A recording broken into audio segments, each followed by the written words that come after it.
तो चलिए शुरू करते हैं। अब Python is a programming language. किसी भी प्रोग्रामिंग लैंग्वेज में आप जब कोड करते हो तो आपको उसकी एक ग्रामर फॉलो करनी होती है। ग्रामर मतलब a particular syntax which we have to follow while writing a program. Like I want to write a program to enter two numbers. तो मैंने यहाँ पर मैसेज दिया enter first number.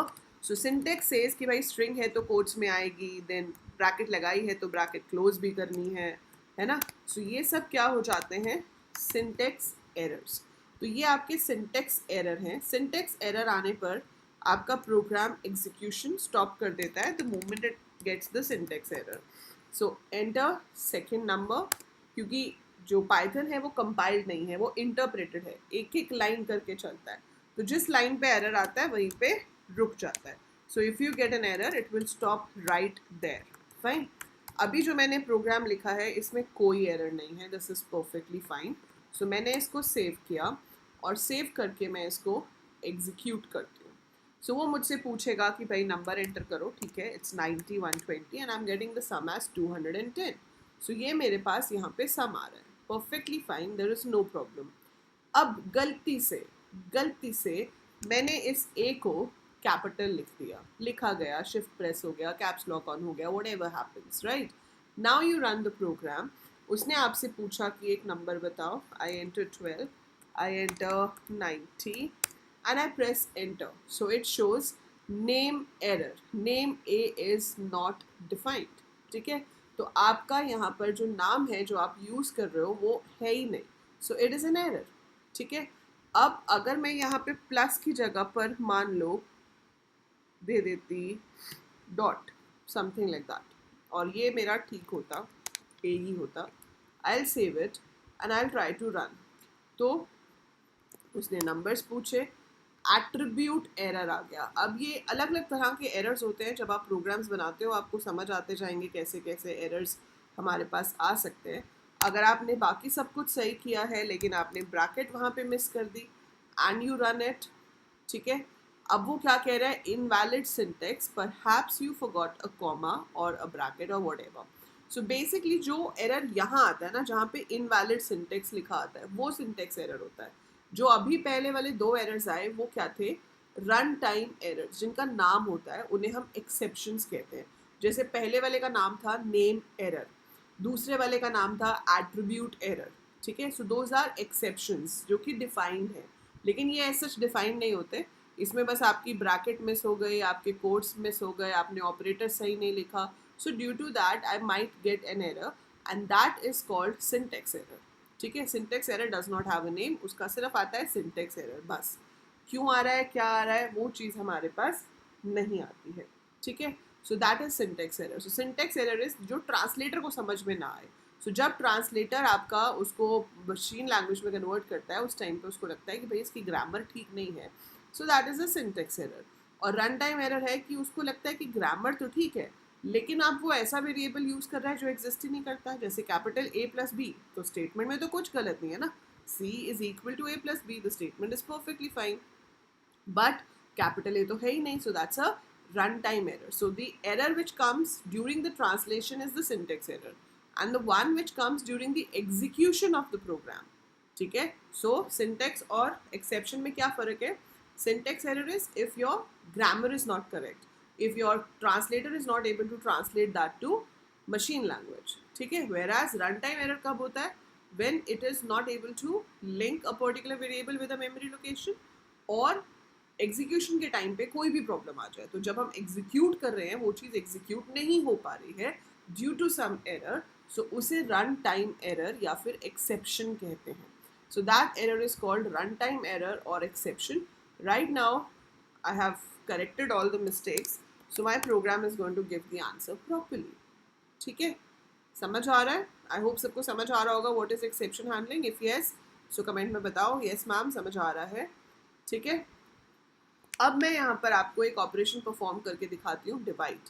अब a divided by b simple operation है कि a को b से डिवाइड करना है. परफेक्ट. मैंने 100 लिखा, 2 लिखा, आंसर आ गया 5.0. परफेक्ट है, कोई प्रॉब्लम नहीं है. प्रॉब्लम आ सकती है, कब आ सकती है? अगर आप इसको रन करो ठीक है, आप इसको रन करो, आप फर्स्ट नंबर एंटर करो 12 और दूसरा नंबर एंटर कर दो 0। तो 0 से डिवीजन तो पॉसिबल ही नहीं है।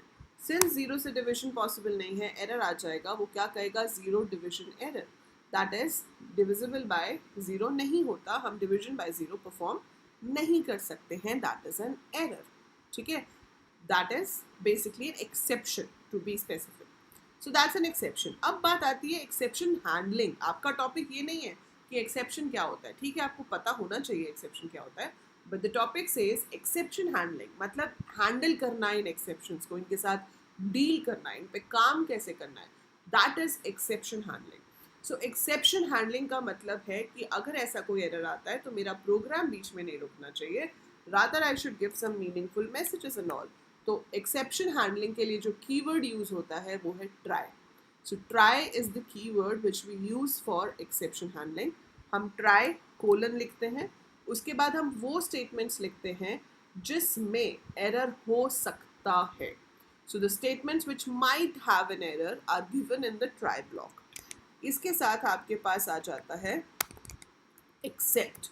एक्सेप्ट में आप खाली ऐसे भी छोड़ सकते हो, ठीक है, और यहाँ पे लिख सकते हो like print 0 division by 0 not possible,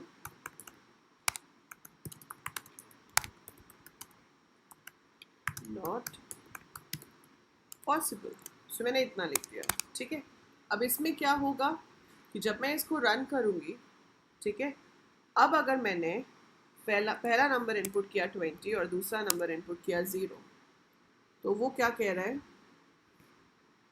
okay, अब ये एरर ही अलग आ गया। वो कह रहा है कि सेकंड नंबर जो है उसमें शायद मैंने स्पेस दे दिया आगे।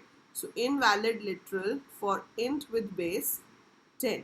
सो अगर आप स्पेस दे देते हो तो स्पेस एक्सेप्ट नहीं होता, बट आप देख रहे हो एक्सेप्शन हैंडलिंग के बाद भी एरर आ गया। वो मैं आपको अभी बताती हूँ, पहले मैं इसको एक बार दोबारा से रन करती हूँ। सो I enter 20 and I enter 0.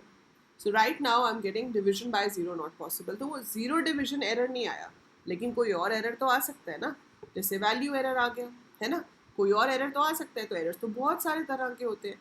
तो बेसिकली जनरल हमने लिख दिया ट्राई एक्सेप्ट, लेकिन आप यहाँ पर क्या कर सकते हो? आपको अगर पूरे कोड में लगता है कि गलत अलग अलग जगह पर कुछ कुछ गलतियाँ हो सकती हैं, तो हम क्या कर सकते हैं? इस पूरे कोड को ही ट्राई के अंदर दे सकते हैं कि भाई पूरे कोड में कहीं पे भी गलत हुआ तो एक्सेप्ट पे चले जाओ। तो मैंने इसको लिख दिया ट्राई में ऐसे। अब मैं इसको रन करके दिखाती हूँ आपको। अब अगर मैंने गलती की कहाँ पर? कहीं पर भी नहीं, तो मेरे पास प्रॉपर आंसर आ जाएगा। I entered beforehand, so I am getting that. I run it once again, ठीक है। सो उसने पूछा एंटर फर्स्ट नंबर। सो जब फर्स्ट नंबर का मैसेज आएगा मैंने एंटर किया 10, सेकेंड नंबर का मैसेज आया मैंने एंटर किया 2, आंसर इज 5.0, परफेक्ट, ठीक है। अब मैं इसको दोबारा से रन करती हूँ। मैंने इसको दोबारा से रन किया। अब उसने मुझसे पूछा एंटर द फर्स्ट नंबर, मैंने एंटर किया 10, दूसरा नंबर एंटर किया 0। वो कहेगा डिविजन बाय 0 नॉट पॉसिबल, कोई रन टाइम एरर नहीं आया, मतलब कोई एक्सेप्शन जनरेट नहीं हुई, परफेक्ट।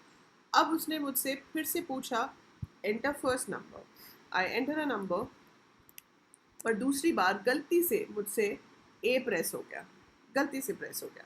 तो ये क्या करेगा? अभी भी कहेगा डिविजन बाय 0 नॉट पॉसिबल।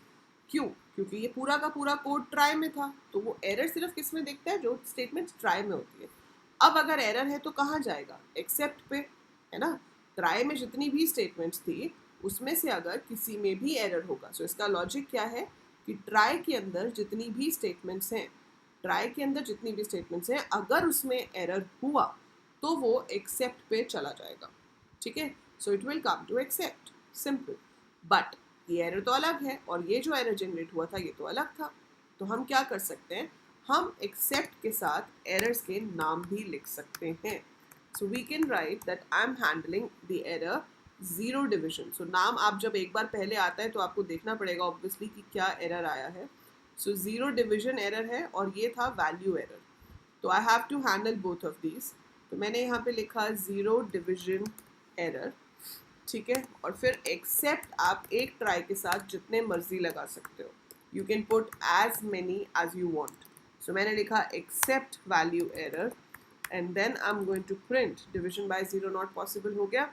यहाँ पर मैं कह सकती हूँ please enter whole numbers only. Integer input कर रहे हैं तो please enter whole numbers only. ठीक है, समझ आ रहा है?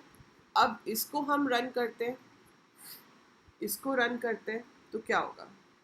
अब जिस तरह का एरर है वो उसी को ही डील करेगा। अब अगर आप यहाँ पे 89 और A1 इनपुट करते हो तो वो बोलेगा please enter whole numbers only. Spelling गलत हो गया but that's just a message. पर जो भी मैसेज आप दे रहे हो, ठीक है, इसको सेव कर देते हैं।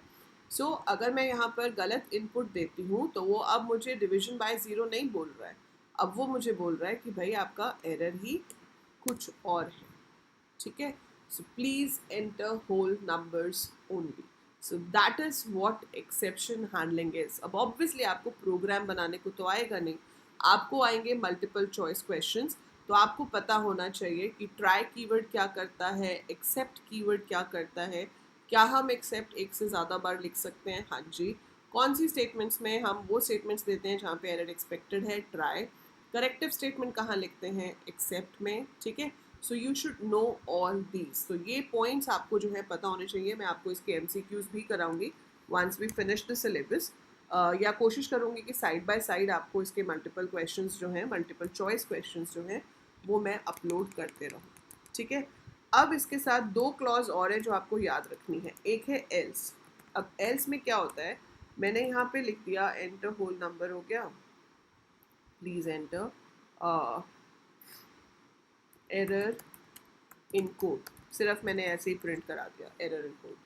ठीक है, इसका मतलब क्या है कि भाई एरर तो है, एरर तो है, लेकिन कौन सा, ये दो तो नहीं है। इस दो के अलावा अगर कोई और एरर है तो वो कहाँ पर जाएगा, एरर इन कोड में। वैसे तो इसमें कोई और एरर है नहीं, तो मैं जानबूझ के इस सी को जो कि स्मॉल था मैंने उसको कैपिटल कर दिया, तो मैंने उसे क्या कर दिया, कैपिटल। अब अगर मैं इसको रन करती हूँ तो वो मुझसे दो नंबर्स पूछेगा, I will enter the two numbers. तो वो ऐड भी हो जाएंगे, डिवाइड भी हो जाएंगे, जो भी आप काम कर रहे हो वो हो जाएंगे, लेकिन आपके पास name C is not defined है, तो वो यहाँ पर कैच नहीं हुआ, it is not caught in this. ठीक है, तो यहाँ पर आपका नेम एरर वो बाय डिफ़ॉल्ट नहीं ले रहा है। सो वो बाय डिफ़ॉल्ट नेम एरर नहीं ले रहा है। ठीक है, तो आप एक और काम कर सकते हो, इस एल्स की जगह पर आप फाइनली भी लिख सकते हो। ठीक है, सो अगर मैं इसको फाइनली लिखती हूँ and I run this code, तो आपके पास वो शो करेगा एरर इन कोड। बट वैसे जो फाइनली होता है उसका पर्पस होता है कि चाहे एरर हो या ना हो, जो भी कोड हम फाइनली में लिखेंगे वो एग्जीक्यूट होगा ही होगा। तो यहाँ पे उसने एरर इन कोड तो शो कर दिया, लेकिन उसके बावजूद भी वो नेम एरर दे रहा है, मतलब आपको इसका अलग से एक्सेप्ट लगाना पड़ेगा। तो if you really want to avoid this error, तो आपके पास जितने भी तरह के एरर्स आ सकते हैं आप सबके लिए अलग अलग एक्सेप्ट लगा सकते हो। और अगर आपको लगता है कि भाई और एरर्स हमें नहीं पता, नहीं समझ आ रहे, तो आप खाली एक्सेप्ट भी लिख के छोड़ सकते हो। बट मेक श्योर कि खाली एक्सेप्ट आप सबसे लास्ट में लिखो, क्योंकि अगर सबसे पहले खाली एक्सेप्ट लिख दिया तो वो उसी में ही मैच हो जाएगा। We want it should match only when the given error situations are not matching. तो अगर ऊपर वाली एरर सिचुएशंस मैच नहीं कर रही हैं सिर्फ तभी उसे वहाँ पे जाना चाहिए। तो आपने यहाँ पे देखा कि इसका सॉल्यूशन क्या है कि खाली एक्सेप्ट दे दो ताकि हर तरह का एरर वहाँ पे हैंडल हो जाए। ये चीज़ एल्स या फाइनली से नहीं हो सकती, बट आपके सिलेबस में स्पेसिफिकली लिखा हुआ है कि फाइनली कीवर्ड और एल्स आपको पता होना चाहिए। So finally is when we have to execute the statements, when we have to execute the statements even if there is any error or not an error। तो error हो या ना हो, जो statements finally में लिखी हैं वो execute होती ही होती है। ठीक है, सो वो उसमें एग्जीक्यूट होंगी ही होगी, दैट इज देयर। और एल्स का जो पर्पस है वो क्या होता है, वो ऊपर वाले कोड में एरर नहीं देखता, वो इसलिए है कि अगर जिस कोड में आप एरर चेक कर रहे हो अगर उसमें फर्दर एरर आ जाए तो वो एल्स पे चला जाता है। I give you some better example in the next session. So अभी हम क्या करेंगे, फोकस करेंगे सिर्फ किस चीज़ पे कि ट्राई और एक्सेप्ट क्या है। आप एक ही कोड में कितनी बार भी एक्सेप्ट दे सकते हो। एक्सेप्ट के साथ हम स्पेसिफिक एरर का नाम लिख सकते हैं, these are all built in errors, ताकि वो उसी टाइप के एरर को डील करे।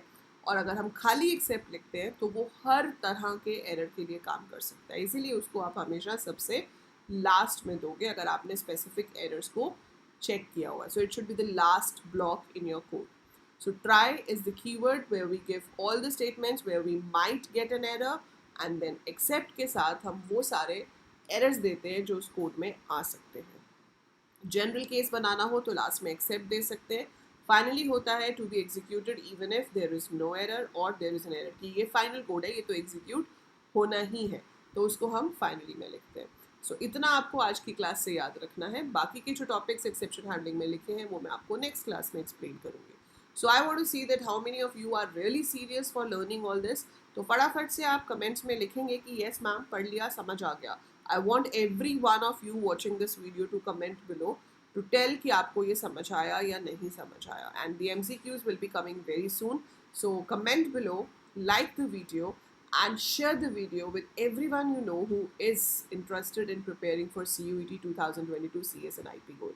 आपका जब BCA Bachelor of Computer Application, BSc Computer Science या BTech में एडमिशन हो जाएगा तो उसके आगे के सब्जेक्ट्स की प्रिपरेशन भी मैं आपको इसी चैनल पे कराऊंगी.